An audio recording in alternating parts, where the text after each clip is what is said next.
Where Arts and Adventure summits the airwaves.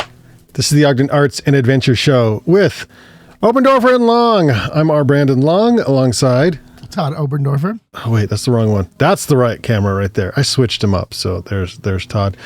We are your hosts for the greatest arts and adventure podcast in all the land. I dare you to challenge us on that.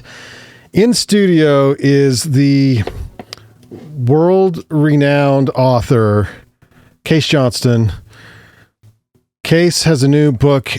He said pre-orders are really important, and we're going to get to that here in a minute because my favorite thing, Kase hosts a podcast, and the first thing he says is, I don't want to talk about me. I don't want to talk about me. Let's talk about you. So he never talks about him on the podcast. And then I got sucked into it the other night. That wasn't planned. Well, that was a little different, but so then you put out there on the interwebs, I have a book. Let me know if you know any podcasts I can be on to promote my book. And I'm like, oh, Kase is reaching out. He's putting some feelers out there. It's all about the promotions. What have I said? Year after year after year after year, we need to shine more of a light on us collectively, on the hosts, so that our listeners can get to know us better. Well, none of us are very, very good at it. No. I don't mind, but I have to push myself into that. Yeah. But it is something we all need to collectively do, and you especially when you're promotion mode. Yeah, promotion mode. Wait, let's play a game. Do you want to play like two truths and a lie? I don't know. Maybe you can give me two truths about you and then one lie. Okay. Kase, you want to go first? You already have it in your head. You sound like you're not ready. at all. No, I'm baffled. We might have to sit on that for a second.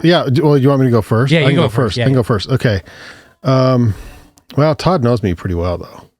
That's hard to do when somebody knows you. That's true. Maybe Todd can't participate in this. Okay, Okay, two truths and a lie. Okay, I got my truths. I'm trying to come up with a lie. Okay, two truths and a lie. You ready? Mm-hmm.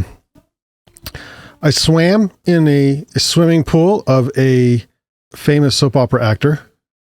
Okay. I starred in an after-school special. Okay. I summited Mount Whitney. Soap opera actor is the lie. That's true. That's true. Whitney's That's the true. lie. Whitney's the lie. Yeah, because I know about the childhood stardom. Yeah. The childhood stardom. Yeah. I was 19, but yeah. Yeah. Well, I was a child. I really was a child. It was your half-life. Back then. Yeah. Oh my gosh, that's funny. So whose swimming pool was it? Okay, so my mom dated this guy on Days of Our Lives for a hot minute. Who they went to Lagoon back in the day when they'd come through town, and I think she met him there. And then so I remember we went to SeaWorld. I remember we had Shamu in his swimming pool there at his house, and he lived somewhere around those parts. I don't remember where. I tell you his name. I honestly can't remember his name. Josh comes to mind. I don't remember. I'm not quite sure. Yeah, that's a good story. That was I pulled that one out because that was long. I was little then. Mm-hmm. All right. So two truths and a lie. So I'll do, everybody knows to some degree that I like to go out to Sundance each year. And so I have conversed / had conversations with, so I'll list 3 actors. So you choose the one that is not true. Oh, okay. This will be hard. Okay. So the first one is, first one's going to be Val Kilmer. Oh man. The second one is going to be Michael Stipe from REM fame. Ooh. Yeah, so not an actor. Okay. Celebrity. And then the third one is Ben Affleck. You say Ben? He hasn't talked to Ben? I say Ben. I say Val Kilmer. Val Kilmer's the one that I only was fond over, but I didn't chat with. You did not chat with. Okay. This is really hard. So wait, I conversed with you talked to Ben Stiller? Wait, why is this so loud on me? I don't know why it's so Affleck, not Stiller. Or Ben Affleck. Yeah. Ben Affleck. Yes, when an ex was chatting with Gwyneth Paltrow.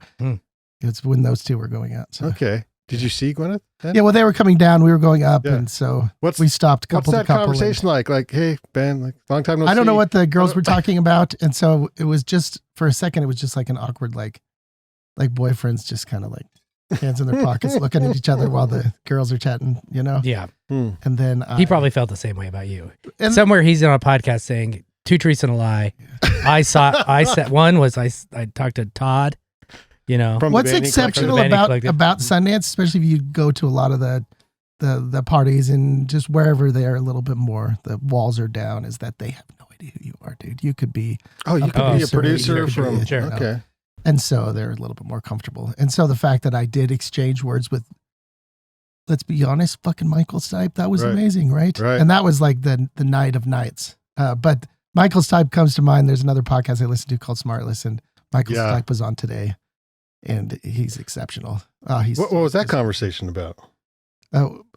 What, me and Michael Stipe? Yeah. I think it was, I followed up. He was chatting with, for like the first part of the night with Edward Furlong. Anybody know who Edward Furlong is, right? From Terminator 2. And so I followed up with that. And like I think I was mostly curious, like what the two of them were talking about, right? And then I think we were talking about, he's a producer, so I think he produced this film that, there was a Cast Party 4 type of thing. And so we were talking about that movie, and I was impressed with the movie. I don't even remember what the movie was at this point. But it was a legit conversation. We were both, at least I was. I don't remember if he was drinking at the time, but... at what point do you say like, well, let me have your phone number, I'll text you sometime? It just didn't get to that. It just didn't get to that. But, had the night gone a different direction, maybe I could have made that happen. Yeah. Good looking guy. That's pretty awesome. Oh, in real life. He was. Yeah. This was some time ago. He was just a good looking guy. He's not Val Kilmer handsome though. No. Not many are. Oh God. Everybody I've seen in all of the places I've seen them, that he is still ranks, if not the top, within the top one or two. Like most handsome. So you've seen him. You just haven't talked to him. Yeah. I mean, we were like this close. Yeah. We were this close. And this one is the height of his handsomeness, right? Yeah. His health kind of went a different direction. Right. He was with insert hot model name here, next, which I'm sure made him look better too, maybe. Yeah. I did walk in on a concert once, and the lead singer was so hot. Dude, I was like, from the back of the house, was like, oh my God. Any guesses how hot the alternative rock star who this was? Dating Gwen Stefani at the time, Gavin Rosdale. Oh, good looking dude. Gavin, I've seen him out there. Yeah. So I actually ran into him in Philadelphia when he was getting on his bus. Now he's an ass apparently. He's tiny. He's like tinier than me. Oh, and I'm tiny. Well, height wise. But he was very attractive. And this was not long ago. This was like 3 years ago in Philadelphia. And he's our age easy, right? Yeah, no, and I saw him like in his prime. He was a concert in Salt Lake, like a small venue in Salt Lake before they really took off. And I walked in and I was on a date, and I'm like, no girl or no boy on a date. The girls are not paying attention to their dates at all. They're all focused on him. Yeah, but all on him. Yeah. Sure. Yeah. Okay, Kase. Okay. Two truths and a lie. I'll stay with celebrities for the first one. Okay, I like that. Right. I once saved Katie Couric from a stalker. That's a good one, dude. Yeah, that's a good one. I did my first writing internship out of college in London for 6 months. Ooh, I kind of like that. And I wrote a book once about that never got published. About a guy who broke into people's houses and cut off their toes and collected them like baseball cards. Wow. Well, we all collectively want the Katie Couric one to be true. You started with that one. So I like the psychology here, Todd. It's the start and the finish that can sometimes. Which way did we go? Did we go Katie Couric, then? Katie Couric was first. Then the second was London. London seems like such an obvious sort of easy to like. Okay, well that makes sense. I'm going to say the second one. I'm going to say London.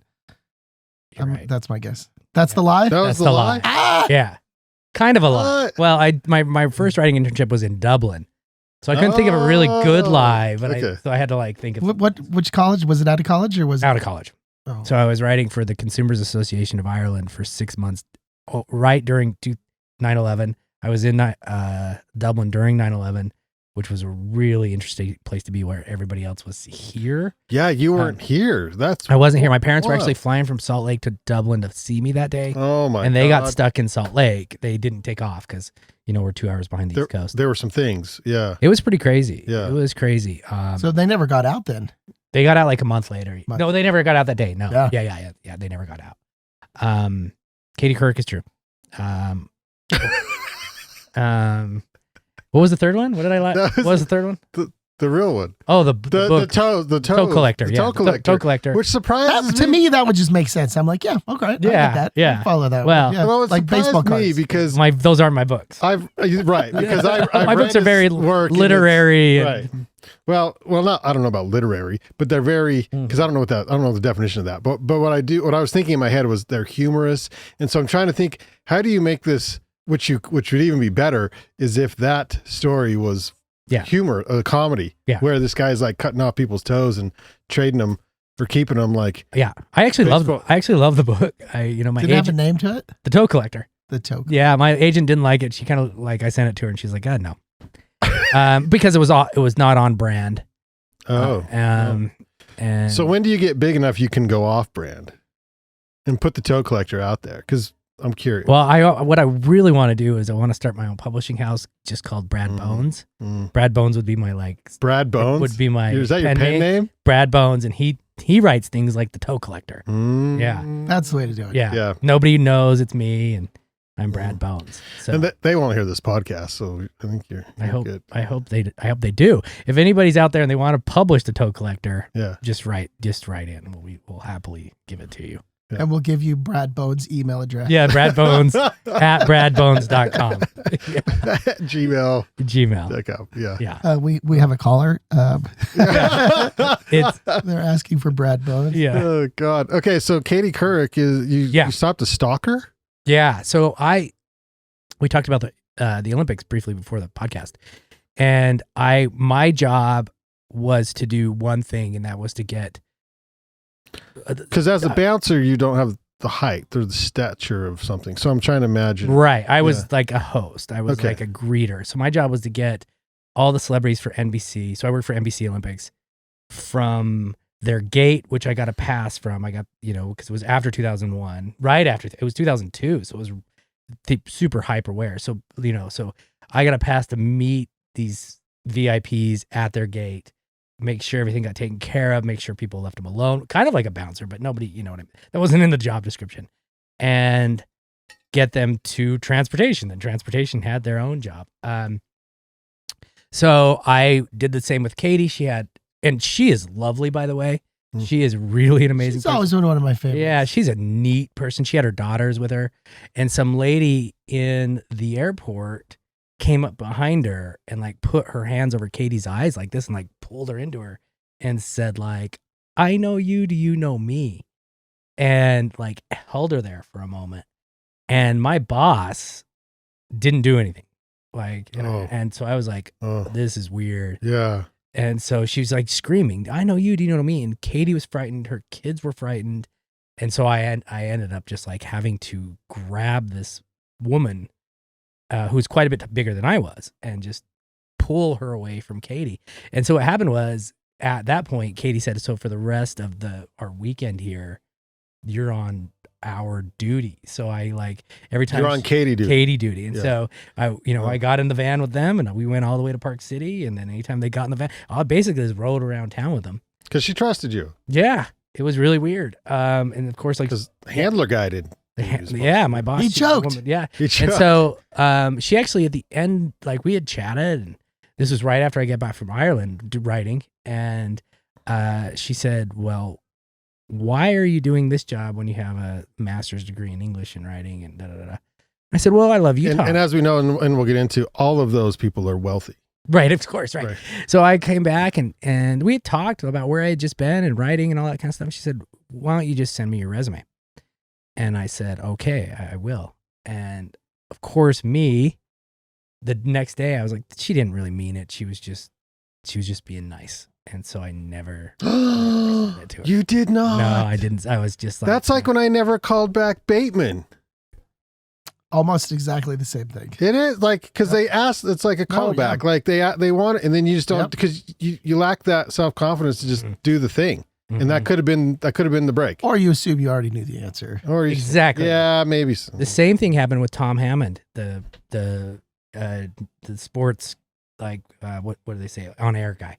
Go Sports. Go Sports. And he did the same thing. Him and the old coach for the Spurs. What is his name? It's a Italian. It's not Pop, but it's the guy before Pop. Yeah. Like, jeez. Anyways, I'll look it up. ended up working with them, and they said we don't want to work with anybody else to do our kind of like guest services stuff. And he said the same thing. Send me your resume. And I was like, okay, well, 2 people. yeah. Well, we're happy you're here. Yeah. You know, I mean, as things I stand could out be, there. I could be on the Today Show. I don't know. I don't, but I have the same mentality now as I did then. Like, no, nothing. Not Katie Couric. I think the rest of the Today Show ended up being like super creeps and like. Yeah. Oh, yeah. Well, Matt Lauer was a exactly. complete jerk. So she flew coach, and everybody else flew coach. They even flew in like McConaughey because he was pretty young at that time, 2001. He wasn't that big, and he flew. They flew him in first class, but they flew him with everybody else. The only person that had their own jet was Matt Lauer. Yeah. Everybody else came Because you could be a creep in your own plane. I guess so. Yeah, he was pretty bad. He ended up being pretty bad. Yeah. But everybody else. So that was my job. So I got to go meet McConaughey. Case, you can drop the mic a little if you want. Then we can see your nice face. So for like a week, how long was that? 2 weeks? Week? So it was really, really cool because I had the lowest security, but the highest at the same time, if that makes any sense. I was a runner. And so I was the lowest of the low position wise, but I had to have access to everything so that I could go in and get coffee or do something or get through the airport. So for 3 weeks coming in, NBC was just flying their folks in, flying them in. So that's what I did. 17 hours a day. We would get at the airport and we would just meet them and stuff like that. And then we'd party, right? We'd party with transportation because we were all lowest of the low. It was actually really, really fun. We rented with my friend from Australia.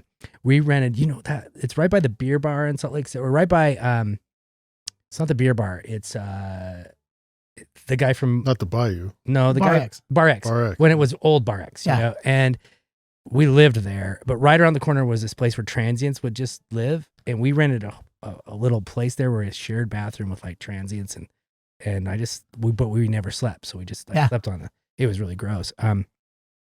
So for the first 3 weeks, that was my job. But then all the way through the Olympics, I didn't have to do anything because all the celebrities were there. So I just had the pass that I could just go do anything I want to. So I could just go into any sport arena and just like during big hockey games. I would just like, I'm here. So, like any of the events. Any of the events I could just walk into. Shut up. I could go to like Olympic Village. That's a dream. Cruise around. It seems like the last few Olympics, they've been like empty seats. Like, let's remind people, Salt Lake did not have empty seats. No empty seats. Yeah. I mean, those things sold out like months and months before the Olympics. They did. And I think they would again. Tickets were like they were off the charts expensive. So I could go into Olympic Village. I could go anywhere I wanted to. And so same with transportation people. That was a while ago. So you were what, 25 or 6? 25. 25. Yeah. 26. And then each night for the medal ceremonies, there were musicians and bands. Yeah, so I could go we would get all this. What a time, man. I went to my favorite was actually Alanis Morissette. So they built the metal stadium downtown, and I got tickets from somebody in transportation because I did something for them. It was like a barter system. They're like, "Do you want tickets?" I was like, "Hell yeah, I absolutely do." And that was an amazing show. I also got tickets for Modest Mouse, who's one of my favorite bands of all time. But Isaac Brock was so drunk he fell off the stage and ended after three songs. I've been to my share of those as well. Really? Yeah. What was your looking back at the Olympics? This is a good question for each of us because I have a pretty good Olympic story. I thought mine was halfway decent. Yours is exceptional. I had a ball. Okay, so that was amazing. But I also have incredibly fond memories of the Olympics, and I took advantage of it for sure. You went to the opening, didn't you? I went to the opening. So Greg Popovich, Bob Hill, John Lucas II, Rex Hughes, Jerry Tarkanian, Bob Bass, Larry Brown, Bob Weiss, Cotton Fitzsimmons, Bob Bass again, Morris McCone. Any of those coaches sound familiar? Like that's the Wikipedia last coaches for the Spurs. Right. Oh. No. Oh, oops. No. Okay. I wasn't listening. That's all right. I was thinking about something else. Popovich, Bob Hill, John Lucas, Rex Hughes, Jerry Tarkanian, Bob Bass again. This is 92. Larry Brown, Bob Weiss, Cotton Fitzsimmons, Bob Bass. Oh, not Bob Weiss and Bob Bass. PJ Carlissimo. Oh, yeah, he's not even on here. That's who it was. So, nicely done. Carlissimo. Good job. You need to spur it by listing everything. Yeah. Yeah, that works. Maybe he was a I don't know. He's assistant. I don't know. Yeah. So, well, that's probably what it was. Mm-hmm. Yeah, I went to opening ceremonies. How'd you scored score tickets for that? They were expensive. Paid for them. Don't remember Just paid for how. They were not cheap. Yeah, they were a few $100, and back then I remember like, this is crazy. Why am I even doing this? Well, a few hundred, it would be like a start. I mean, I'm surprised it wasn't even more than that. No, it was They went like for a lot. like $300 or $400, I think, is what it was. But we took the front runner down, and then went. And the president was there. It was Bush at the time. President was there. It was cold. It was Rice Eccles Stadium. It's outside. I mean, it's Winter Olympics. Every night was cold. Every night was cold. Right. Yeah. Right.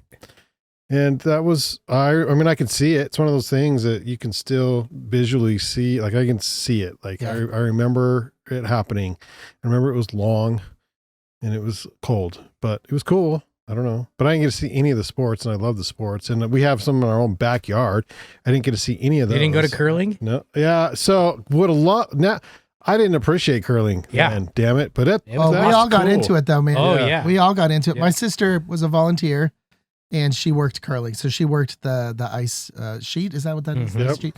And so she got to know that very well. Mhm. And I think through her, we all got excited. I remember I was working another life. It shows how many years young we all were. We were young. Was working at a Famous Dave's restaurant in Layton as a server, and of course that's when we would we'd watch the TVs behind the bar. But That's we got those, into lots of curling TVs there. hardcore, Yeah. right? But towards the very beginning, it might have been. It wasn't before the opening ceremony, but it was very, very much at the beginning. I had an older couple come in for lunch. It was kind of a quiet lunch.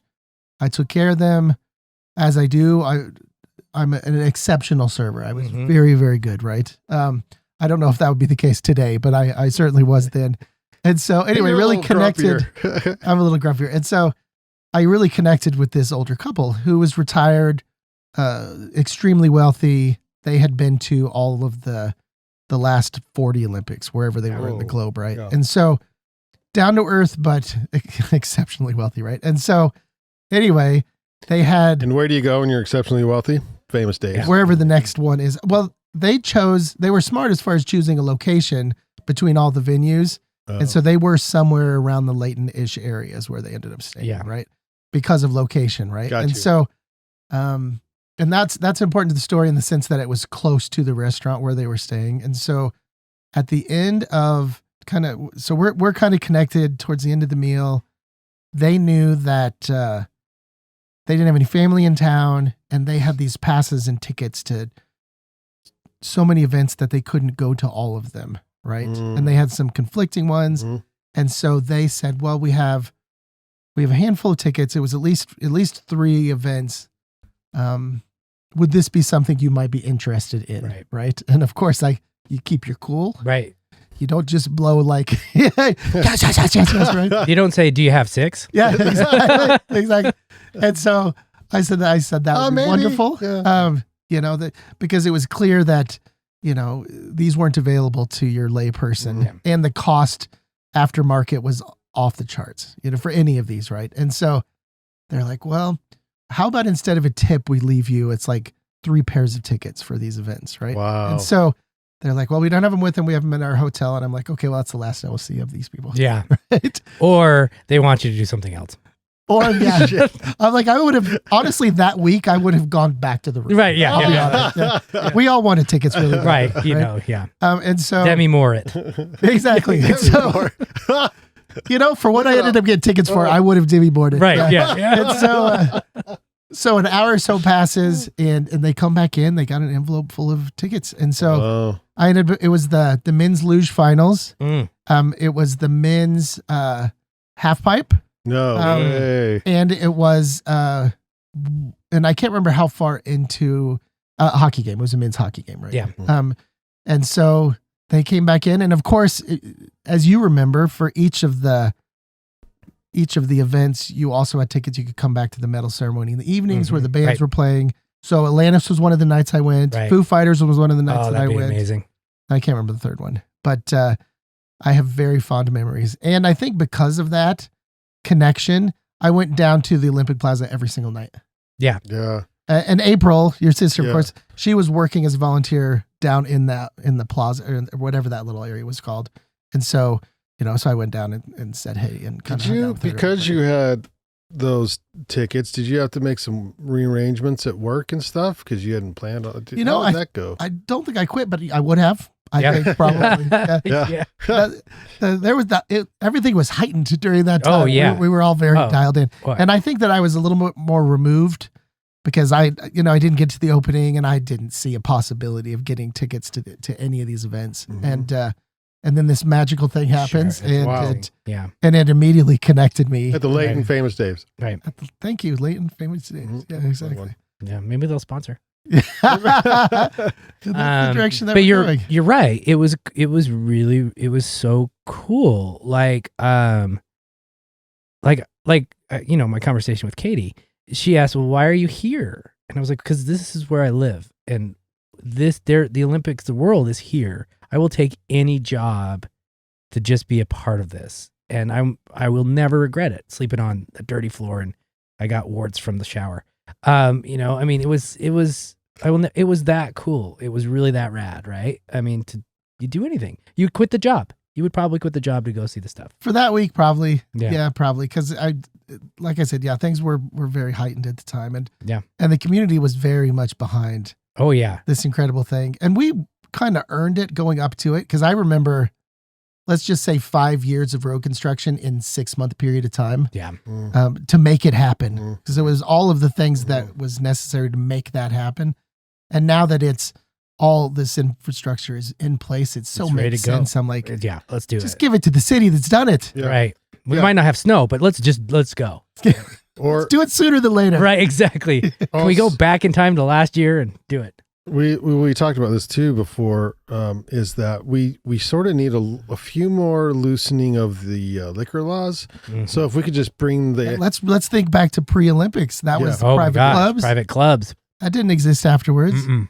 And I do love how miraculously those They Those just they just disappeared. went away. people Yeah. fought so hard All for of a so sudden, long for that to happen, but then every camera in the world is on us. Yeah. And you're like, wait a second. How come I'm We not? look really silly. This is going to be really hard Yeah. to explain. I'm not sponsored. Come on in. Yeah, but if you could come in and you could sponsor 20 people you don't know after you. So Right. did you? That was so long ago. Did you have to buy? You had to buy a membership, right? It was like Temporary. You $20. could do or a temporary you could do- membership. like a night. Mm-hmm. Yep. And then you could sponsor the next 20 persons or whatever. And so Yeah. they kept track, usually the guy at the door, one person would sponsor the next so many people. Right. It was so sketchy. Like the whole Oh, it thing was. made Yeah, it didn't no make any sense at all. Yeah. But it was on the up and up when that was the up and up. Mm. Yeah. But I would love to see I foresee that things would evolve even more so if we had Yeah. the cameras back on us again. Yeah. Yeah. Which we will. We will. That's coming up. Oh, it's just, a matter of when. Yeah. It's just Coming a matter of when. All right, Case. This is your what Okay. book? The second lie. No. What book is this? Second truth. No. You Oh. gonna tell me more stories? Oh, well, these are great stories. Okay. Well, before Um, we what- get what to were he doesn't you- even want to talk about his book. What were we talking about? Dublin, Katie Couric, and what was the third one? The It was Toe Collector. Toe Collector. Yeah. So, Yeah. So we kind of talked about Dublin and all that jazz. yeah, we could just tell stories. That's so This fun. is just the That's telling pretty good. stories series. Yeah. I would love to talk about the book for a second. All right. Let's do that. We'll talk about what we talked about at the beginning. Okay, here's one applicable question for Yeah. those of us that live in Utah, knows the Olympics coming around. How'd you get that gig? How did you make that happen with NBC? I don't know. Was there a job post? There's a job posting, and I was in Dublin. So that's the interesting part is And you were fully qualified for this job. Whatever this any job a was. high school kid was qualified for this job. Okay, You know, so what I it mean? was just a matter It of was just like I applied, and because I had I was probably a little overqualified. fair. And so here's the interesting part, though, is I could be in Dublin right now because that was from 2001 to 2002. I think Brandon's heard this story. Was when when Dublin moved from into the European Union. So my boss at the Consumers Association of Ireland took me for a beer like 3 days before Christmas before I came home. And I was actually really in love with my wife, and I wanted to come home and see her. That was one thing. We were just barely dating. And the second thing is I wanted to work for the Olympics, and I had interviewed in November for this job. But he said, we love you. You're doing a great job. If you could just stay overnight from December 31st to January 1st, you can have this job. You can have a full-time job at the Consumers Association of Ireland writing for the magazine. But if you go home and you try to come back, I have to interview everybody in the European Union before I can interview somebody from the United States because of the way that worked at that time. And so if I do have a regret. So this is great because this is a good story. And also your thumb is up. And so this has these default like settings on this tracks software. My thumb. And it's giving me these thumbs up like on the video. I hope they're in the actual, I hope that's pretty cool, everyone right? can see that. Yeah. I hope they can see it later. Okay. Anyway. That's if I do have a regret, it's that I wish I would. But you would have missed the Olympics. No, I could have stayed over December 31st to January 1 and gone home. He said you could go to vacation after January 1 because you'll be in the books. You'll be on the books as an employee that we can keep from America before we go into. So the girl one. The girl one. Yeah. I wanted to come home. That's a good story. At least I married one. her. I mean, God, we're going on 20 years now at least. Now, would she have married you if you would have stayed there? Yeah, I think so. I think she would have. I honestly, because she was still doing her graduate work. So we were still long distance for another year when I came back to Utah. So I could have been long distance in Ireland, instead. Right. Doesn't matter where. Right. So have you been back since then? No. Did you love it there? Loved it. So we went over, April and I went over for a month, 4 or 5 weeks, something like that. And I think we did. My brother, Corey, was doing a marathon in Dublin. So he did where you raise money for, I can't remember which group. Yeah. And so anyway, so we went over to root him on. And so week 1, he ran the marathon. We were there to root him on along the way. That's a great marathon, by the way. Is it? Yeah, it's great. And it's, instead of water cups, it's just Guinness everywhere. Wow, I mean, and I'm not even joking. Like there was just Guinness everywhere. Did they do Jameson too? Mostly Guinness. That's a little rough. I think mostly Guinness. Whiskey on the run is. I don't think you probably had to look very hard to find the Jameson. Yeah, the last 3 miles, sure. Yeah. So we were, but there's some people. There was one that carried like a refrigerator. There was a lot of kegs being carried the entire. Oh distance, my God, that's funny. It was a whole different kind of thing, but it was brilliant, and it was well, know the people there. Brilliant. That's such an Irish word. I suppose you're right. Yeah, it's brilliant. So we stayed in an apartment the first week 1 and then week 4, I think. So we stayed like 2 full weeks there, and we just walked around everywhere. I loved it. Loved 6 months. Yeah. Oh, that's amazing. And it was really, really weird, like I said, because it was during 9/11. And so we saw a shift like the day after 9/11. We would go to pubs and we would get free drinks from people from all over. By the time I left, we went to war. And so by the time I left, we went to war, and the Irish were not happy about us going to war. So by the time I left, people were starting fights with us, like saying, "You're Americans, you guys shouldn't be doing this." So you could see the shift in outside perspective. Yeah, you could see the shift in the way they saw us within a 3-month period. First 2 days afterwards, free beer. By the time I left, it was like, you guys should not be doing this. And you've always been doing this. And you know what I mean? And they know our history better than we do a lot of the times. And so it was a really intriguing 6 months. Don't they fight a lot in Ireland? They fight a lot. Yeah. They're fighters. Yeah. Amongst themselves, amongst the family members, probably. Yeah. Yeah. They bar fights. That's another good question. I don't know if we'll get to the book here in a second. These are good questions. I like this episode. I love it. Good to know each other, right? And so I'm going to get wine. A good question that you had, and this is something Brandon and I can think about, right? Okay. Is get wine. We'll the job that maybe got away when you were younger, right? Yeah. Oh, man. There's got to be one in there for you. I have one.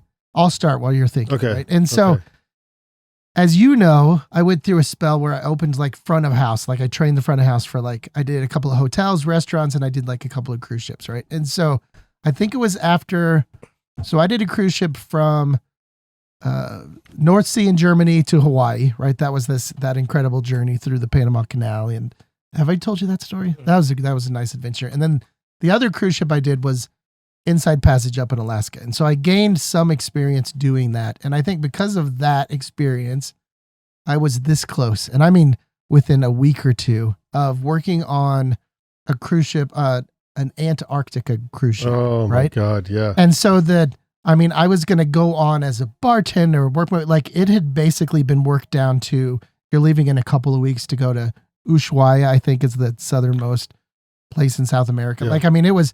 It was really played out. Yeah, I have no idea, but it sounds good. Argentina. Yeah. So the ship was pulled into like dry dock, and it was delayed and delayed and delayed. And so it just eliminated the possibility for me. But it was. But they never set sail, or they had to just. Nope. It was. No. And well, because you're contracted out for so many months, I think that they were dry docked for, let's just say 5 months or whatever it was, 4 or 5 months. And so by the time that happened, whoever was contracted out, that's 6 months later, like my window was essentially gone.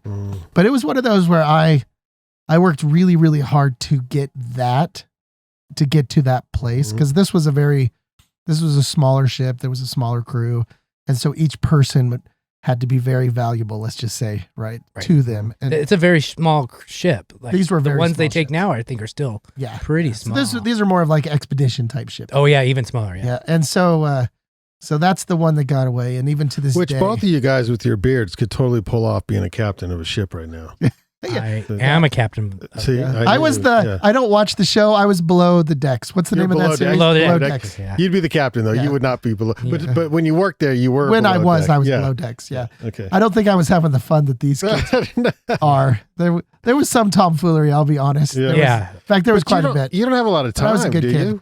you? For instance, I think most of the cruise ships were all 7 days a week, 10, 12-hour days for the length of your contract. And so the first one from Germany to Hawaii was 7 months. I think it was 7 months. And that was 7 days a week, 10, 12-hour days. You're working your tail off. And so we're talking, it's one of these 2,000 passenger ships, these big Norwegian cruise ships. And so I'll tell you a story too. We picked up passengers when we first got to America in New York, and it was one solid week down the coast because it was an inaugural, it was American flagged cruise ship, the first one in like 50 years. And so we didn't have to go into international waters. We could just stay along the American coast. And so when we got to Hawaii, it made it nice because you didn't have to go out and lose time. You could just stick around the coast, right? And so when we got to the States, we picked up, for one solid week, we hosted the Regis and Kelly show. Oh yeah. I don't know if anybody remembers. Anybody who watches Kathy Lee this at the time? No, it was It Kelly. Okay. And so this is kind of a similar like Katie Couric type story, which I like, where you got to get to know them after the week. And so I was a little bit more mature, a little bit more experienced, whatever the reason. I ended up, everybody worked 2 shifts. And so you either like a breakfast and a dinner or a lunch and a dinner. I did a breakfast and a dinner. I worked in this nice French restaurant on the ship. Right. And so because of that, all of the, like, so, Kelly Ripa and Regis, Kelly and Regis, those are the 2 hosts. Okay. And so they came into the restaurant every single night for 5 nights or whatever it was. And so Regis was amazing. Like he was phenomenal. He and his wife were extremely nice. And Kelly Ripa was super bitch. Like she really was. Yeah. She's like, how many kids did she have? 2, 3 kids, 2 nannies per kid. Yeah. And they were all there. And this was about the time where she is, I'm just like you ladies at home, Right. Right. Yeah. And they have one more nanny than you do. and the ship had like this full daycare facility. I mean, the whole deal. And so, yeah, she was hilarious. Her husband was super nice. I can't remember, an actor, soap opera guy, I think, or something. But was that the Spanish guy? Yes. Okay. He was very kind. Yeah. She was fine, but just so out of touch. Just very, very out of touch. Right. Not down to earth, the opposite. But it's whenever you start to see how many kids are raising the kids. Right. Because they are kids. They're like 18 to 20 years old. Yeah, They're raising kids. Yeah. These nannies that are, and I think there were 2 per kid. That's crazy. Plus the husband was there watching the kid, and then Kelly was doing whatever she does. Yeah. It's like, what is she doing anyway? Like, is there any looking good on the camera? Oh my God, that's crazy. Yep. But they had guests every single day. We went to a different city down the coast, and then it was a prize cruise, and so the ship was maybe a 4th full of contest winners, and so they had been given away a week's cruise from New York down to Miami, and then in Miami we picked up real passengers. And so, did you have to draw straws to see who served them, or how did that? Well, there was work? only just a small group of us, and so I think that we probably took turns. Like I think I mostly took care of Kelly Ripa and her family, but Regis was great. Like he's old school Regis. Like he is all the stories all the positive stories you hear. Yeah. He was fantastic. Yeah. Okay. What's the job that got away? I don't have a job that got. Well, I mean, I guess Anything you wanted real bad, but you didn't. that was the acting job, but I don't know. Well, that's a decent one. That Bateman one, huh? Yeah, the Bateman one, but I don't. Maybe I need to Less put regrets, myself better. out there more. You know. No, I think probably less regrets the better. Well, it's when it comes to work. Yeah. Yeah. No, I can see that. It just means that when it gets closer to the Olympics time and people are of the age that are able to either volunteer, find a job, or just volunteer, Yeah. even that's worth it. I'm going to right apply there, for the you know? same job I had 25 years ago. That'd be amazing. Yeah. That's going to be my But I'm gig. going back to Famous Dave, Yeah. so we're going to be good. I think that's the goal. Twice age. The God. the last thing that I got, I got to meet a lot of really famous people that were really awesome, but one of them was Anderson Cooper, and it was I like 2000. Anderson Cooper, That was yeah. 2002, and I met him, and I said, "How am I supposed to know who you are?" And he said, "I wrote a book." Yeah, so was That was he it. Anderson Cooper, who we all know No. now, or this was like he was an author then? He was an author Okay. coming in to just start talking Interesting. about stuff. Like he was a guest, Interesting. you know. Hmm. And he said, "I wrote a book." Wait though, doesn't he come from? Comes from famous People, yeah. And I can't remember like who they are. famous. Oh, Right, I'll look it up because I He comes just from heard that the other day. I'm like, oh my god, no. Yeah, he's like the son of somebody super famous. two famous people, Okay. I think, like Gary Cooper. Yes, his mom is. Yeah. No, I'm That's curious. Yeah, Okay. the answer is. but I'll look it up here. he was Well, that's a standout. That's cool. he was kind of upset that I didn't know who he was. Oh. Right. Oh. But Well, that's because it's oh yeah, okay. So the writer of Wyatt Emery Cooper and artist Gloria Vanderbilt. Oh. So it's Vanderbilt fame. Vanderbilt. Socialites Right. is his bloodline. Money. Yeah. Old money. Yeah. Just like me. That's like Pinky's out money. Yeah, that's like That's, thumbs up money.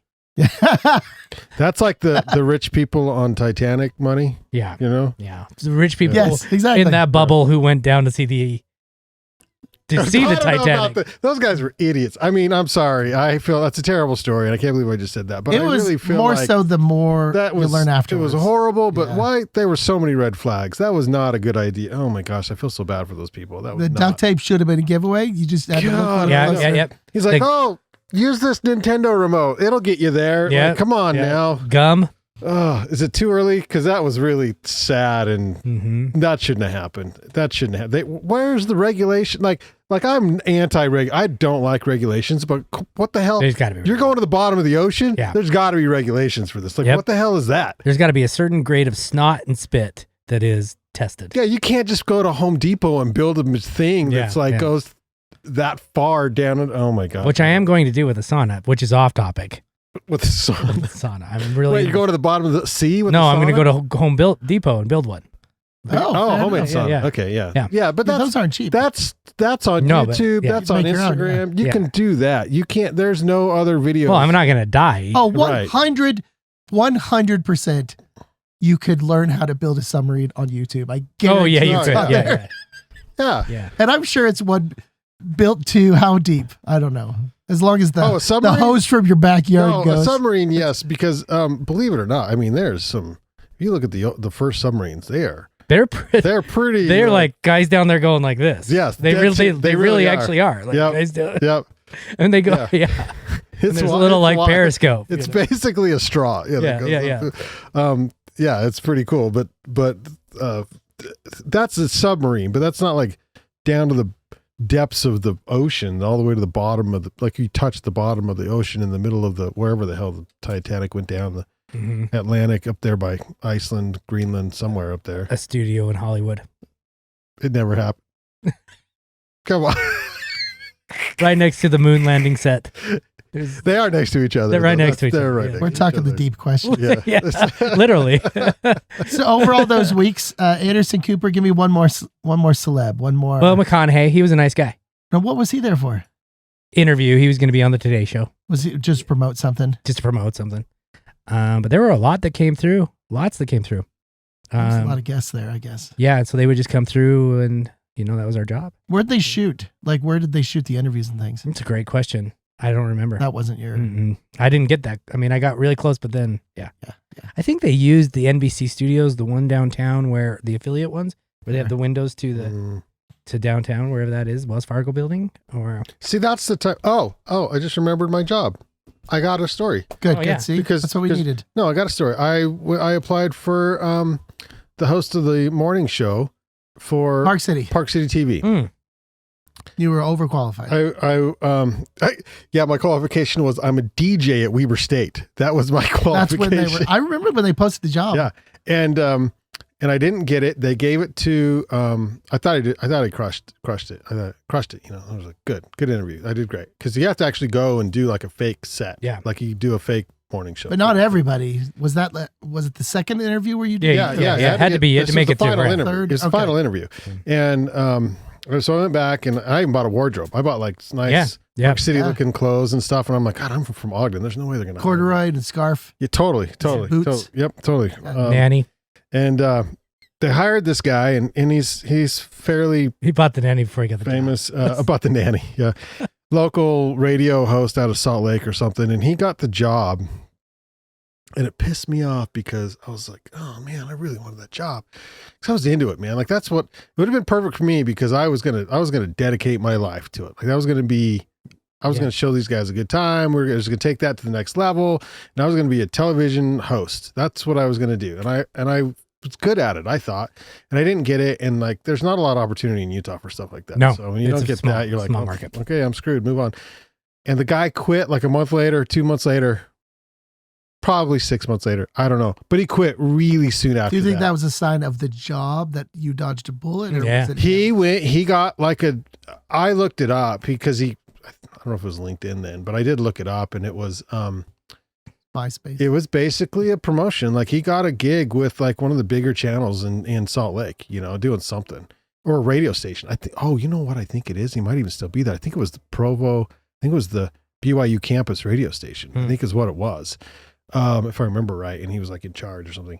And so he left and by that time, and then I had already got another job and was like, I can't apply now sort of thing. Right. So That's a good story. and then I saw, so that the blonde, gosh, it was the reporter that was at the time was there, moved. She was a big thing in Salt Lake. She worked for, I don't know, Fox or somebody for a long time.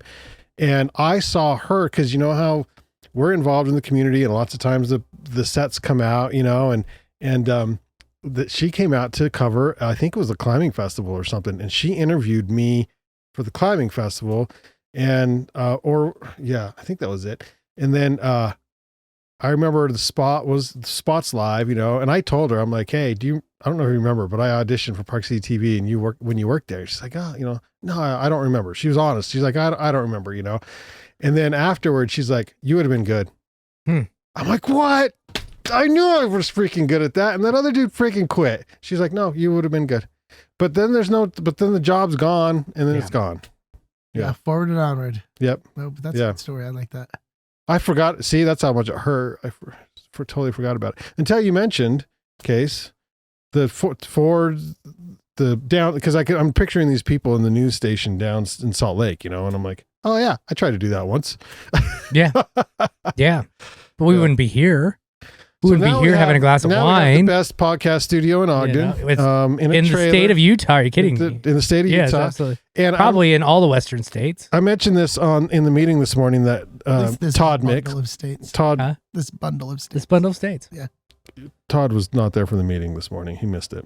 Jesus, Todd. I had a meeting. You had another meeting? Yeah. But I did tell everyone that Utah Humanities is asking for grant money, but they will be producing podcasts, but they're using the Banyan Collective. And these are podcasts that go across the state. So so the Banyan Collective will be producing literary podcasts for the state of Utah, which is pretty cool. So it's produced right here out of Ogden. Already have produced 7 of them. You know what I like to think of is, because you did the similar thing with Wojo, right? Is I'd like to see what we're doing as replacing those VHS tapes that these companies and nonprofits maybe had to spread their message, right? They did originally. We're sort of the new version of those VHS tapes. Then they handed me some floppy disks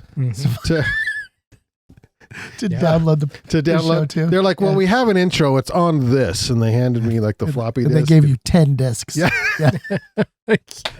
Yeah. Each had 7 words. Yeah. So I was reading an intro to a book. Oh, I can't remember. And he was talking about the original computers we had to work with these floppy disks, right?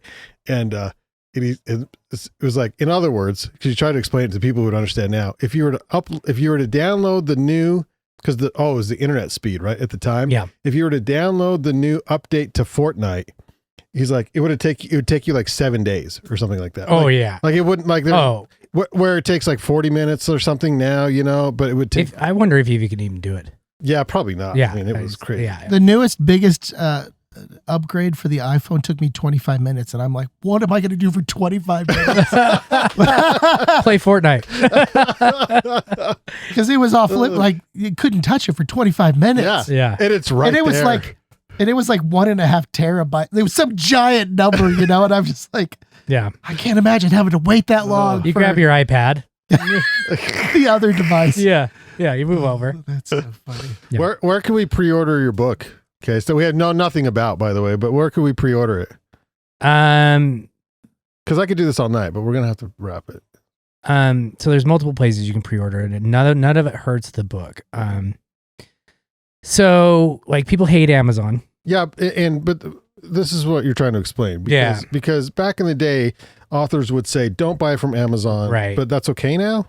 So we would prefer it if people bought it from different places. First off, we'd love it. So let's start with number one. Number one is I would prefer if you go to bookshop.org. Okay, hold the book up so we can see the name of it. Absolutely. It's Castaway. It's not very intriguing of a name, but I do love the cover. This is the first cover I've ever loved. Is that the salt? This is the sequel to this is what happens to Wilson. To Tom? The volleyball. Right, yeah. This This is all about the volleyball. Yeah. Volleyball goes to the Great Salt Lake. But Castaway 2. Castaway 2. Anyways. And I've had 4 covers, and I just absolutely love this cover for the first time. I mean, I like your tiki font. Yeah. They did such an amazing job. They're taking risks with it, which is cool. Risks with covers are good because people will pick them up. Oh, I hear that's why you buy the book. Yeah. Oh, yeah. They say you can't judge a book by just cover. full front. Right. Yeah. Yeah, they tried that, but chest to knee. That's all the next book's gonna right. be. They tried that on this one. But Castaway. They didn't have enough. Case, you got to move the microphone down just a little bit. Oh, sorry. Yeah, no, the whole thing. Okay, there you go. Yeah, is that a little better? So, anyways, now I can see. So your face. the first option is buy it at go to bookshop.org and then type in Happy Magpie, who our friends a few doors down from right now. So if you can buy it through that, the Happy Magpie gets a commission. So buy from Happy Magpie at bookshop.org. That's a great place to do it because it goes to independent bookstores, and they support independent bookstores, and it is linked to that kind of Amazon algorithm that shows whatever those pre-sales are. So Amazon gets the same algorithm from Bookshop. Yeah, but can I get it within like 4 hours after ordering it? Oh, actually I can't. You can get it within 7 months of after ordering it because it's not actually coming out till May 7th. But if I can say anything, please. Here's one thing. My first book came out in 2015, and a lot's changed since then. A lot's changed, and I was kind of like felt really cool. And I thought, well, yeah, this is great, but I'll have another book next year. And I didn't get another book. I didn't have another book till 2021. So first off, I did not celebrate that first book. So that was a dark 6 years. Yeah. Wow. Yeah, it was. There was a time in 2017 where I thought I was going to quit writing. And I should have celebrated that 2015 book more. Like I should have just owned it. Right. And it won awards, won 4 awards. And then the new book came out in 2021, but it was a novel. So the first one was nonfiction. The new one came out in 2021. It's a novel. I'm like, I'm not a novelist. Nobody's going to want to read my fiction. So I kind of celebrated that one. There's a demand for like toe porn. There is toe porn. So if toe collectors could be yours. I just hope someone didn't catch the first part of the podcast and then they don't understand. There's a Reddit that just talks about what people's fetishes are. Just like it does. There's no there's no images. It's just a Reddit that talks about their types of fetish. You see your pseudonym. It's like the pop up on that 401 or page. something like that. I don't know what it is.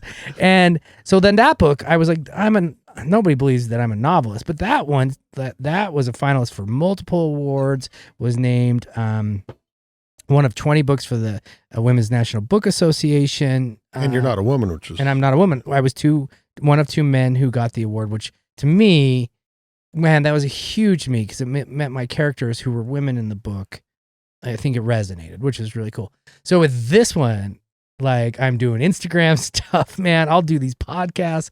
I'm going to celebrate this book. I like because, kind of like a joke. Like this is kind of a joke. Like, Yeah, he's yeah. Like I'll even do these podcasts. No. Which I get. Listen. No. I mean that before I would not, Oh my I would God. not toot my own horn at all. Like now I've got, Now I see it with the megaphone on the corner. right. Yeah.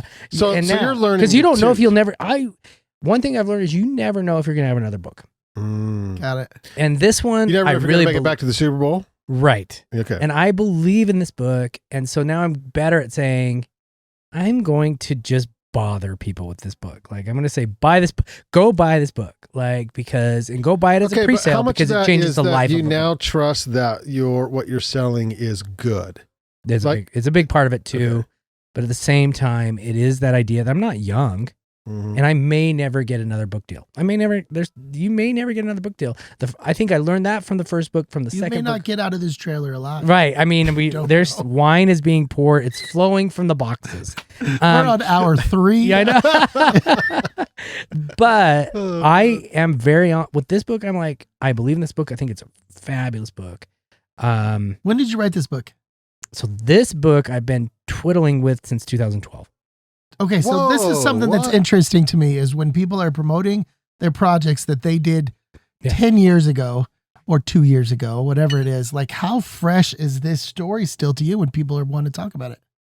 It's fresh because nobody talked to me about it before. Got it. So so you've gone back and sort of refreshed Sure. yourself. Yeah. This I'm was sure the back and forth. this is my favorite book that I've ever written. Oh, And it's actually my third book being published. It's the book that got my agent for me. It's the book that I think has a lot of legs. And if we could, I don't know if you're friends with Jeff Probst, but if you could get Jeff Probst to like tag it. I'll bet we're within 3 people of Jeff Probst. Yeah, right now. yeah. I'm not even kidding. 'Cause the I'll book bet is- we are. The crazy part about this book is We might be within 2 people. yeah. of Oh, Probst. well, I'm within one. So Trevor Byro Yeah. is actually knows the casting director for Survivor. See? That's what I'm talking And about. we actually sent the manuscript to See? the casting director, and we were like, "Hey, like maybe give this to Jeff Probst," and she was like, "That's not the ask that I thought you asked." Like she thought, like, you know what I mean? Like, and so she kind of killed it. Oh. But so the book is about an immigrant from Mexico who believes that he can bring his family here if he wins Survivor. And so he's like, and it starts off with him saying, the people are so stupid with the American dream. They all believe that they're going to retire by winning the lottery. They're all idiots. I'm going to win Survivor. And that's his 13-year-old vision of the American dream, transported from the Yucatan in Mexico to Provo, Utah, and him going, what is this place all about? Like, what is Provo all about? I In 1992. love his brain. Yeah. Like you should hear his concepts that he has the right stories about. And you're like, where did you come Well, up with these, Kase? Well, if you think about Provo in 1992, it's a lot different than it is now. I mean, 1992 in Provo was even more LDS focused, saturated. Mm-hmm. And you throw a kid in from the Yucatan into that. Why does he end up? Yeah, we got to read the book. Why is he in Provo? Like, why did he pick Well, Provo? You know, we the gotta other read the book. narrative is about his great aunt who comes across the border in 2023 because she follows a poet. And this poet is based on a enemy of mine who tried to, he used his alcoholism to His name is Crandon song. Yeah. He used his alcoholism to go to like AA meetings and sleep with Oh women. my god! Like that was his thing, okay. and so he's in the book. Fight Club. And I do not care if he hears this. Like the guy is not a good person. Yeah. Oh, so it's based on someone you actually knew. Yeah, in the very last edit at Tory House, they actually cut his last name. I was naming him wow. first and last name the entire book. Whoa! And so she gets caught here and ends up on the salt flats in those railroad towns in 1923. And then the climax of the book is all based on something that happened really big in Utah on the salt flats, chronicled by the Tribune and the Deseret News at the time, but I can't tell you what that is. No, you can't. But I believe in this book. Oh, wow. I believe in this book. I really, really do. And so I am at the point now where I'm like, I'm gonna say, yeah. You said the other day, in the past I would have said, no, I don't need to be on the podcast about my book. Let's go and talk about other things, which we ended up doing, which is I'm happy to do. Yeah. But yeah. Okay, so Or then you can go to Amazon because that helps the algorithm. okay, It helps the algorithm a lot on Amazon. Because if you get 23 or 32 reviews with actual reviews, that's when they kick in this book is like this book. Oh. And well, it feels like we've got to know at least 20 people, right? right. Okay. But I don't even have that much for the Wild Grasses. And Wild Grasses did well for a small book. Or you can go to toryhousepress.org. Get it. Okay, so Castaway, like you said, the name will sort of blend in a little bit. Do we have to type in Castaway Kase Johnstun? Like, how do we search for this thing? That's the best way to do it. Yeah, okay. Castaway. And Kase is Kase, Johnston spelled UN. Spelled UN. Yeah. There's only one Kase Johnstun. Do you know what I did see the other day, though, is like, I don't know how I got on there, but Utah State is like, it's on Facebook. They're like promoting their players. And some young man at 18 years old has a Kase name. Where'd yours come from? My parents, like, they have the dumbest story. It's just like, we liked Casey, but we wanted to do different. That's it. So did you drop the Y? Yeah. But all of a sudden I was like, what? Who is this young buck? And why does he have my name? Well, I did Google Take him out. myself on the internets, and there was some hot college football player with my name, and that's all that popped up was him. Yeah. Was him. Yeah. Like I was nowhere. Well, Sean Davis, our mutual friend. Yeah. Sean Davis, the biggest Sean Davis in the world, is a porn star. And they have actually, like, yeah. So if you Google Sean Davis, you're getting SEAN. SEAN. Yeah. Okay. Yeah, I'm the only Todd Oberndorfer, I'm afraid. Yeah. Yeah. I mean, there's the porn version of me before, but that was Most people don't know about that. There's the silicon version, that is a different altogether. Yeah. and a different kind of valley. Yeah. Oh, that's so funny. I just got to reset this camera real quick here. There we go. So what are you working on now? Working. I mean, you're promoting this book. Promoting this book, I have a collection of essays that are based on music that I've sent out to contests. So that's kind of a first stage thing. My agent is happy to rep it, but she's like, let's go contest route for nonfiction because people don't know who I am. So nonfiction doesn't sell that well if you're kind of. Where's your agent based out of? She was originally in New York, but during the pandemic moved to Denver. So she's in Denver. Oh, okay. Yeah. And then she has another reason why she's not putting that out right now is because I have another book out on submission. So if you're listening now, I have another book out on submission. And this book is, I love that book too. It's a book about baseball, and it's a book about Alzheimer's. So both of those things are really close to my heart. My dad passed away from Alzheimer's 2 years ago, and I actually wrote it when he was sick. I don't remember submitting it to my agent. I submitted it like February something, right after we had buried my dad. Then a month later, I submitted it to my agent again. And she said, you gave this to me a month ago. And I said, really? And she said, yeah. Since then, I've revised it because I think I could do more with it. So it's out on the first round right now to New York with hopes to. So listening to Kase, and he's like, oh, I've got, 2, 3, 4 almost books, published books. You're probably thinking to yourself, I'm rich. He's loaded. He's a full-time author. Like he just sits in this cool cabin in the woods and writes. His every driver's day. waiting in the car right now. Yeah, his driver's waiting. My in the car. nanny, my 2 nannies for my 1 child. Yeah. But really, you've always had you wrote these books while working other jobs. I've always had a full-time job. Yeah. This is your side hustle, essentially. Well, I believe it's my first hustle. Your first hustle. The jobs are here so that I can write. And all artists know that, right? Like the art is first, the jobs are here to pay the bills. But the new job, I can't, for the first time in my life, I feel like with the new job, that's not true. Well, because it aligns with who you are and what you do. For the first time in my life, I feel like the new job is exactly what I want to do. I'll retire with this job if they let me. And what's the title of your current job? So I'm the manager for the Utah Center for the Book. There's 56 of us because we include Puerto Rico and we include 56 cases. 56 Center for the Book managers. Oh, got you. Okay. Puerto Rico's one of them. We have one in in the Eastern Islands outside of what are our yeah, in the ones. The ones over there. Yeah. Anyway, so we got 56 of them. We got like it's like Guam or something. Like that. Okay. Yeah. And it's really I spent my day today talking with the other 50 Center for the Book representatives to the Library of Congress and just talking about how we can work together to promote books. Yeah, that sounds awful. Yeah. For an author. It's Congrats on that job. You would rather do that than be a professor? A lot of people like to go the professor route. Yeah, no thanks. Yeah. We talk about professors if we want to. I think you went the right route. Yeah. Well, yeah. Well, and I tried to be a professor for I was an adjunct professor for 15 years. It's not an easy gig. It's not an easy gig. And unless it is for some I'll just say it right now, and I'm completely honest, certain position came up at a certain university yesterday or last week or 2 weeks ago. And am I qualified for it? Yes. But do you know how happy I was to not apply for it and not get it again? I'm really happy. Oh, nice. Yeah. It shows you good choice. This job is really, really spectacular. And Utah Humanities does amazing work across the state. It's our goal to get into every county and to have these conversations.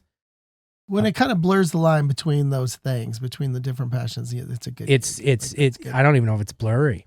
Yeah. Amazing. Because we've been doing literally podcasts for 7 years now. And, yeah. And so I get to do this and get paid for it. Basically, is to promote other people's writing. I love promoting other people's writing. I know it goes by so fast. Literally 7 years. So we started. Marcy had her bookstore down on 25th. Right. When did we start? 2016.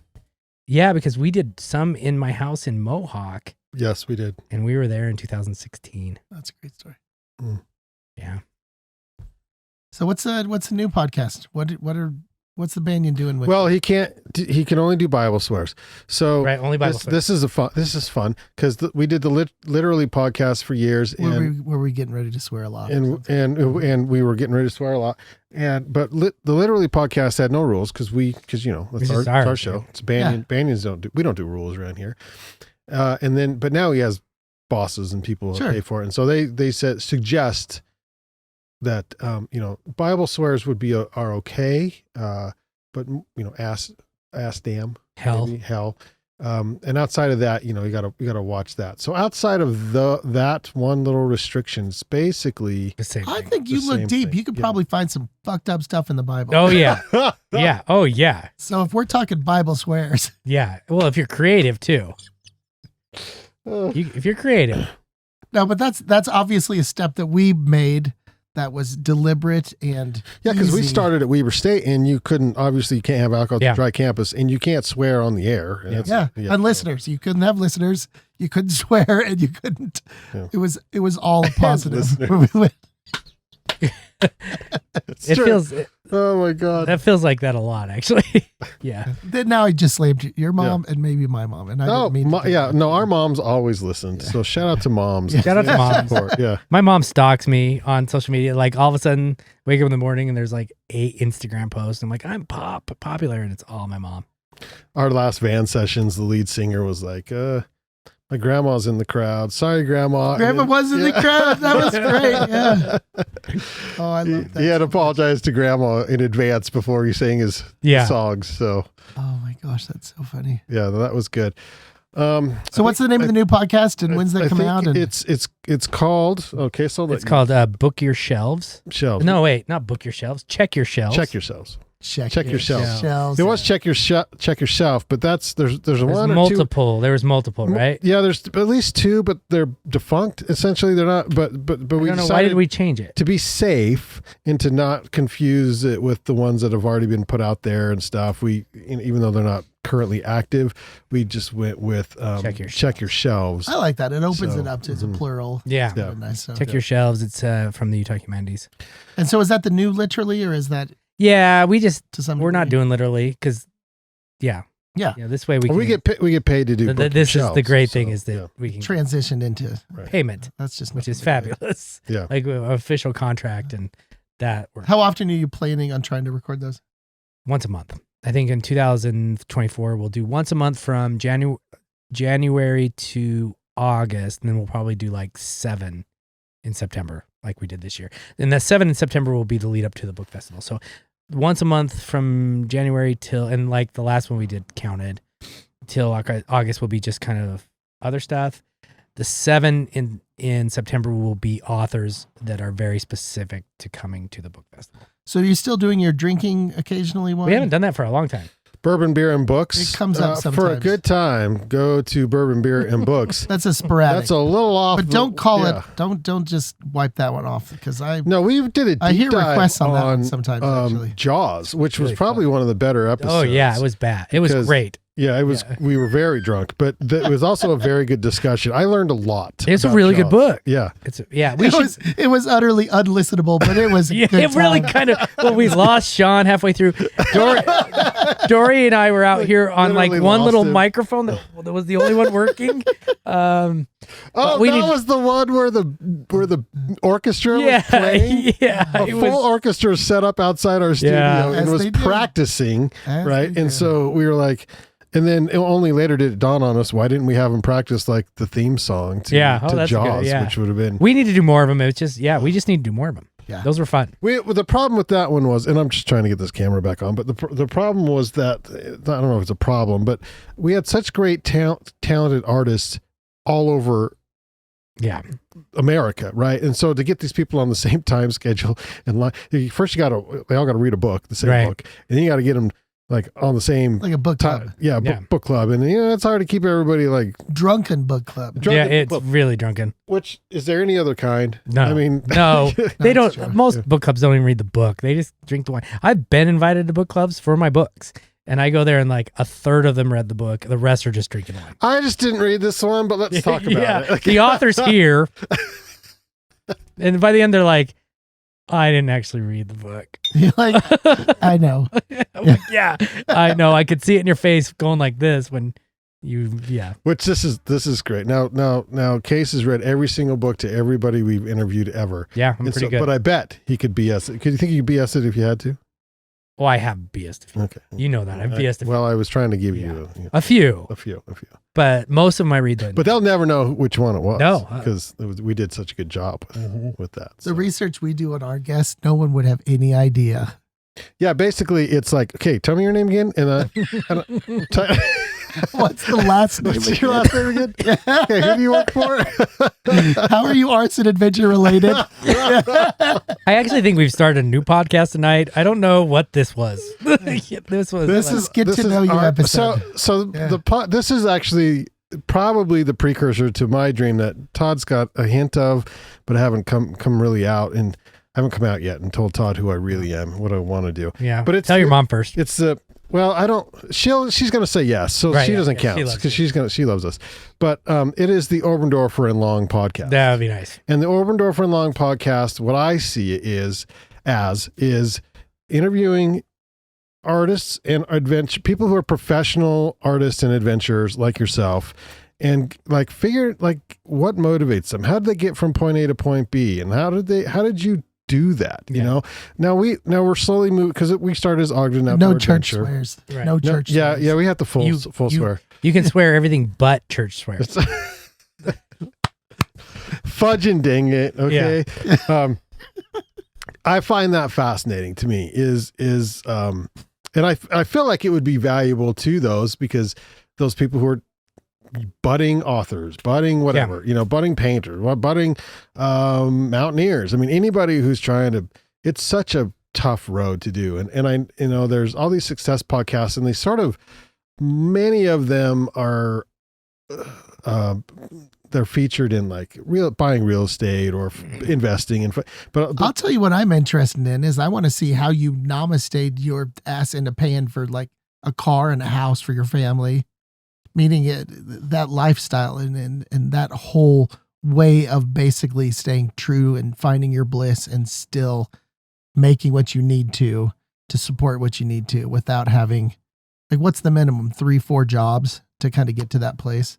Right. If we can narrow that down to a single Right. job, or even just, I don't know. I like the idea of the clues to get to that place. Yeah. Yeah. And it's interesting time right now, because the kids, we're all of us are about the same age, but these like, I just saw an article where this, I want to say she was 21 or younger. I don't even know if she's 21. She maybe was 18. Influencer bought a house and posted that she was proud of herself for buying a house. And then she got it, the article they made this article because she got so much blowback about bragging that she was able to afford a house. And it's like, okay, well, that's crap, because I want everyone to succeed. However, she hacked the system. Some of these kids know how to be influencers and do the things and make the money, and they're crushing it, and they're under 35. Which is great, So there's that influencer. The I don't know if you call that art. It depends on what you do. It's art of hustling people. Art of hustling. It's hustle. Maybe it is the old hustle. Yeah. But I would snake oil, maybe. That's what I don't admire about that stuff. I like the ones that actually are valuable to others. For the most part, you have to have certain skill set that you're born with. You do have to know, you don't have to work, you have to know how to work the system, essentially. And the system being like social media and what people want to see and YouTube and things. So if you're not good at that, let's say you're a hell of a good writer. Let's say you're a hell of a good rock climber or something, a hell of a good skier. But some of these people, in fact, Lindsey Vonn was on the Monday Night Football broadcast last night with the Mannings, and she was fantastic. That was a lot of fun. Yeah, it was pretty. Did you see the Schwarzenegger one? No, I missed this. I missed the Schwarzenegger He's one. promoting the hell out of his new book. I'm enjoying his interviews. I haven't. He joined the Mannings. I would love to see that. The Mannings are funny as hell. They are funny. And what I didn't know is what I learned last night is the kid. They brought another guest on, and he does like the NFL morning show every day. And what happened was they initially, the producers brought this guy in who does this morning show with the Mannings, because they're like, dude, the Mannings they're football players. They're not going to know how to do TV. And then so they ran through a couple of full NFL funny Monday night games, like practice sessions, right? And afterwards, the guy was like, they don't need me. I would just have those two. Yeah. Just have those two have their own show. And sure enough, because they're brothers and they make digs at each other all the way entire through. game. Yeah. And I end up watching them more than I watch the broadcasters. Yeah. One, they know this. They both played the sport at a very high level. They're both Super Bowl winners, and they could tell you, they're like, oh, it's going to be a run to the left, and this is not going to work because this guy's in this position, and they know all the things, so that part's fun. And then, oh, by the way, all they do is do brother jokes the whole time, where they just make fun of each other and bring up like past, jokes. You got a brother, Todd. So like, they just dig each other the whole time, and it's fantastic. And then they bring on guests. It's a fantastic show. Anyway, and they get paid to do it. And they get paid to do it. Yeah. No, I think it's. But they're good at it. Oh, they're very good at it. Yeah. I mean, to step away from the I laughed so many times. Like that's not the influencer conversation. Yeah, no, that's how you're supposed to. That's how you're supposed to do it. So I'm interested in that, because they're experts. They're pros. Yeah, they've got the personality. They've earned that spot. Yeah. That said, the host of the morning football show that they brought in last night, and they wanted to host this show. He's famous because he was on a reality TV show, and he just has a great personality, and now he's on a talk show. So it's that one of the brothers was on a smart list. That's the podcast I listened to. and I can't remember which one it was. But anyway, at the time that they started that program, that project together, he couldn't have found any number of jobs. But the fact that he is able to get paid hanging out with his brother. Yeah. I mean, wow. I mean, there was a lot of opportunities for him. There's probably at that Peyton. moment. He's fun. He's good, man. I think it was Peyton. Yeah. That Saturday Night Live skit with him is the funniest one in the entire world, where he's playing with the kids and he throws it at their heads and he's like, "Get up! What is?" That is one of the funniest skits I've ever seen in my entire life. That's a good one. I mean, he hosts the CMAs every year now, too. Yeah. So, I mean, anyway. Oh, welcome to the Oberndorfer and Long show. That was this is a long way to get there. Hey, here we are. This is more of the podcast we like to do moving forward, because we get to know the guest on a little deeper level. I mean, we learned 2 truths and a lie about you, which that could be a thing, but that's another story. Todd asked if I had a resorts update going into it. Yeah, we're speaking getting of adventure. very close to openings. And I said yes, but I lied. The only thing I know is that Snow Basin is not opening on time. They are pushing things back because it is not cold enough to freeze the snow. And so Powder Mountain doesn't have snowmaking material up there, and then Nordic Valley is basically like my backyard in South Ogden, and so if there's not snow in my backyard, there's no snow in Nordic Valley. But Snow Basin, keep an eye out your window. Keep an eye out your window. Yeah, we might see some this weekend. And they get very close. I got an email this morning from Snow Basin, and everybody who is a pass holder or whatever subscribed to their email. It was just you. They said, "Dear Brandon," Yeah, and they said, "We are pushing our opening back, and is their whole welcome winter back." And so, can I just tell you, because I was in the outdoor industry for so long, and in the retail side, it was so weather dependent. Sales were so weather dependent, and this particular time frame in retail, outdoor retail, is like the tumbleweeds just blowing across the freeway, because nothing is going on. And then the second it snows and the second Black Friday hits, you can't keep up. It's crazy how insane weather affects sales in the outdoor industry. And a lot of that whole side of the industry, from the resorts, they start freaking out because there's no snow, and to the retailers, all these things. And I'm just really, really happy that I don't have to deal with that this year. Yeah. Okay, so you mentioned one thing that I do want to mention real quick, and that's Gear 30. And so I don't want Gear 30 to just tumbleweed away, right? Which is kind of what's happened. I wanted to say how thankful, honestly, I am to Gear 30 through all these years for supporting what we've done. Well, the name came from our podcast, Todd. We did. Long time ago. I like to repeat that over and over and over again, because people just like to conveniently forget that. But our gear segment of the Ogden Outdoor Adventure Show was Gear 30, because it was at 3:30 as a radio show, because it was 3:30 in the afternoon, and Gear 30 rhymes with Beer 30, and we wanted to talk about gear. We had Gear Junkie James as our gear expert, who he was great, but I don't think he did research. He just shows up and talks about gear because that's how much he knew. And it was Gear 30. And then when it came to naming this establishment that just closed down over here, they had a longer name, and I threw out Gear 30 as a suggestion. Rhymes with Beer 30. Didn't know if they're going to take it, because they are LDS owners. We're LDS owners. They're still LDS, but not, anyway, no longer closed down. But yeah, but they're like, you know what? We can sell that because it's time. It's time for gear. And those who know, those who don't, it's cheeky. It's fun. It's easy to remember. Let's go for it. And so that served us really well, and that was fun. Then we moved our podcast from Weber State to the shop. And we podcasted from the shop, into the lounge for quite some time. And that was a lot of fun. And it was my job for 10 years, man, at that shop. And so that was a lot of, it sort of I used it to help build all of this. So it was good. Yeah. And now it is about a week and a half, 2 weeks ago, it shut down, for good. Actually, the website's open. They're going to sell some stuff here and there. If you go on, there's some things left. But if you're a woman looking for a backpack, I highly suggest you go to the website. They got some steals. You mentioned that, yes. Yeah. Well, it's worked something out. Yeah.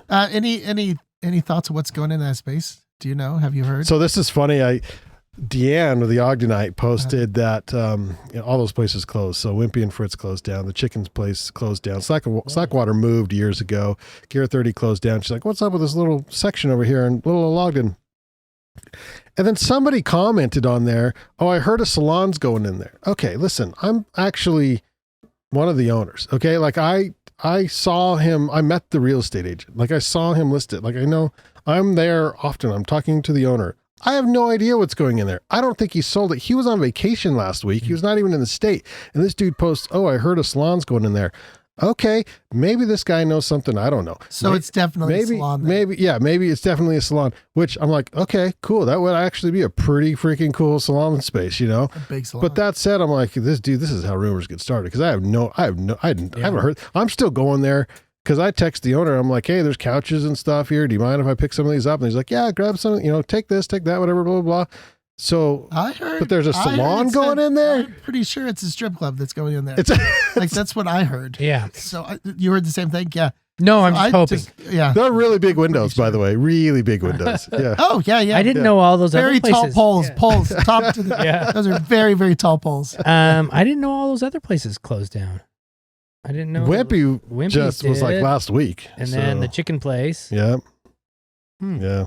I had no idea. Well, I Wimpy owns the as Slackwater goes, so goes the world, I guess. That's the neighborhood or something. Well, Ogden Beer Company, that's Wimpy and Fritz, though, isn't it? Now, Yeah. well, it's the owner, but it's not the restaurant. So it is Ogden Beer Company. The owner of Wimpy and Fritz is a partner with the owner of the current. I don't actually know, but that's what. But listeners know that the Banyan Collective's not going anywhere. We're like a cockroach. Mm-hmm.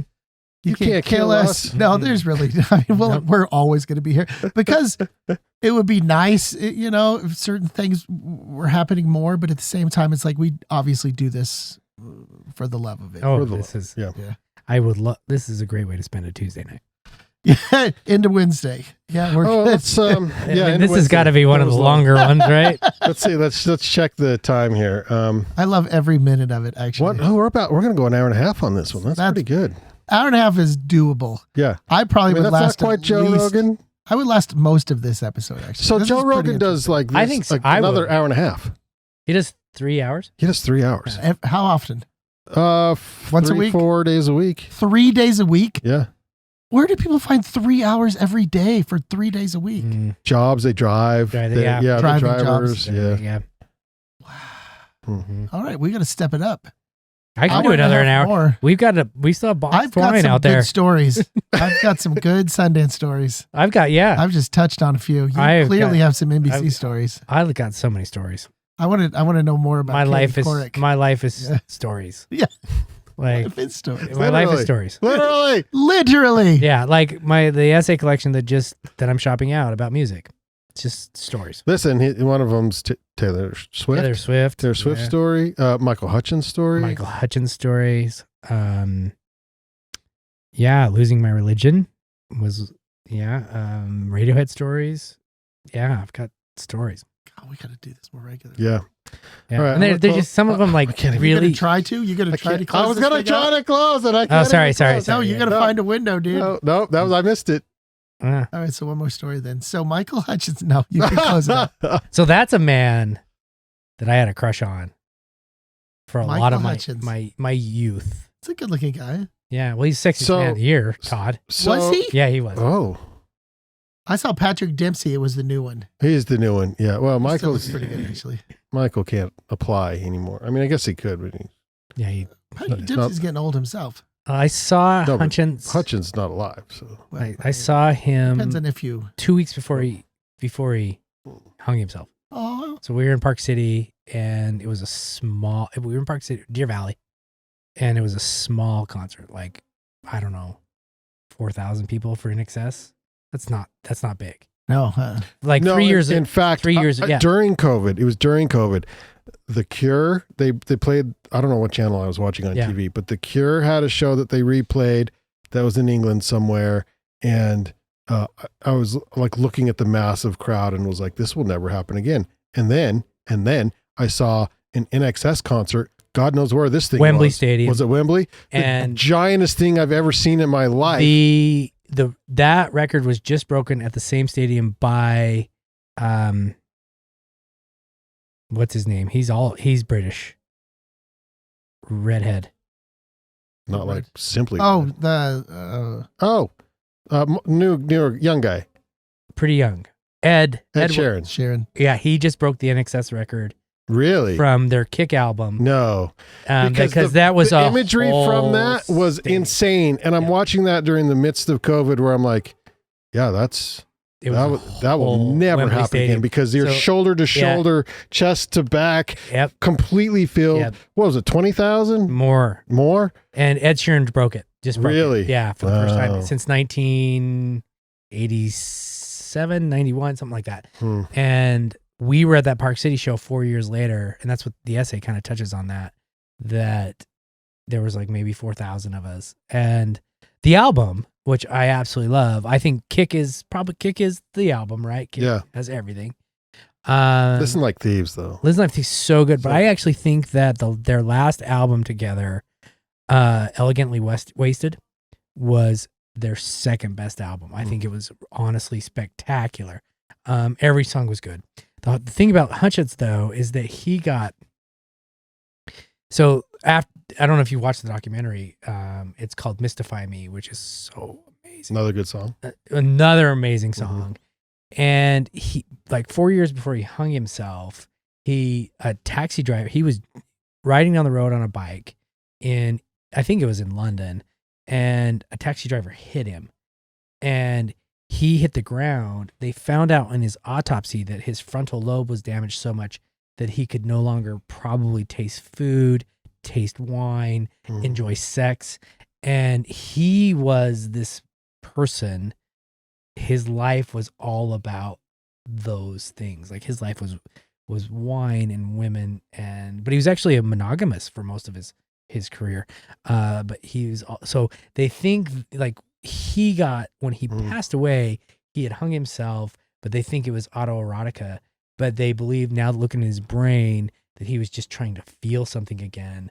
Wow. And I had seen him 2 weeks before he hung himself. And that's what one of the essays about Hutchins is about. It's about that idea, the question of, what if you lose everything that makes you feel alive? How is your life at that point? Anyways, there you go. Kase has stories, man. I got stories, and that's where essays come from, is things like that. But you got to do research too. But watch the movie. Watch Mystify Me. It is really, I like good documentaries. really well done. Really well done. Yeah. I mean, he dated all the most beautiful women in the world. Oh yeah. I mean, his shirt came off a lot, you know. Yeah, like mine. Like tonight, I'm close to taking mine off right now. Yeah. Although I'll take it as a challenge when we start touring with the show, which is what we really need to start doing. Shirtless shows, shirtless Saturday shows. No, or something? filling Wembley Stadium that's what I'm going to work our way up to this. Yeah. Well, if we get this podcast grant that Brandon needs to give me specs for, sorry, coming. That would involve doing podcasts all over the state, and you guys could like travel. Yep. Because I need help. Because I can't. Because we're asking for enough money that it would allow me to have help. And that's what we would want to do. And you all could just. I mean, you don't need to record this, but you all could just. Well, it's recording. Go and interview people, and as long as you talked about things happening in those areas, that would fall under that blanket. Right. Love it. Anyways. Sorry, go Grants. Oh, go Grants. Go Grants. Do I look good place glistening? I just looked at myself and I was like, I can't see myself. And no, thank you God. can't. Okay. Now should I try? You can give it a try. Lovesong. I mean, it's not In Excess, but it's Lovesong, the Cure cover by Alicia Stockman Band, as recorded at Van Sessions at the Monarch. Thank you to Banyan One. That's this beautiful trailer right here for powering today's episode of the Ogden Arts and Adventure Show. Kase, so much for joining us. Thank you so much for having me. Yeah. Listen and subscribe to the Ogden Arts and Adventure Show or the Long and Oberndorfer podcast on YouTube. Look for us on Facebook, Instagram, Apple Podcasts, Spotify, in thebanyancollective.com.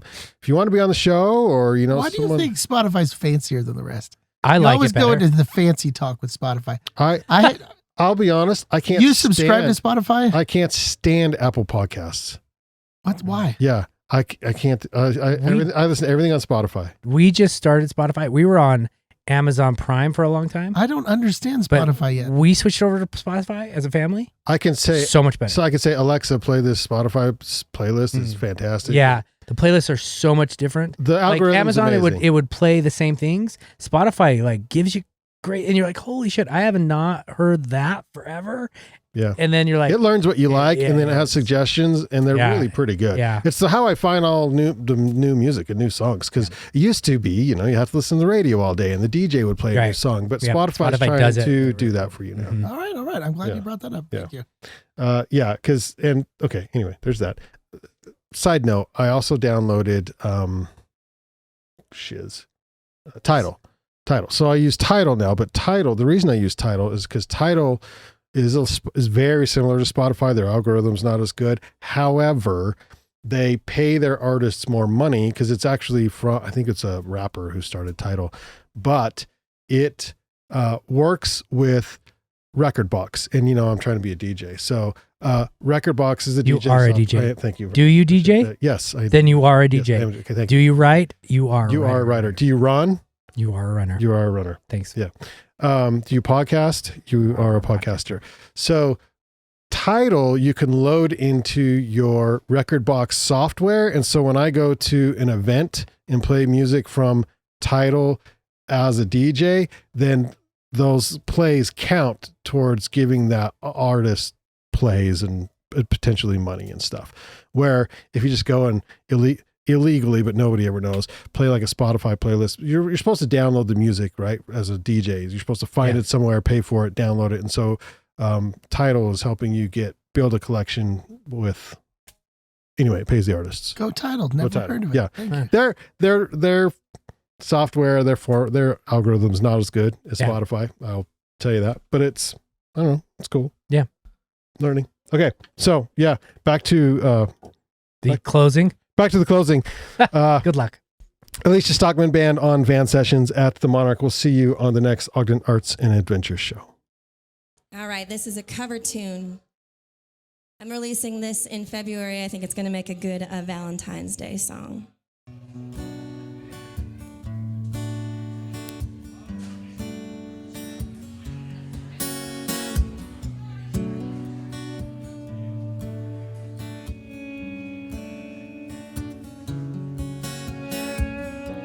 Whenever I'm alone with you, you make me feel like I'm whole again. Whenever I'm alone with you, you make me feel like I am home again.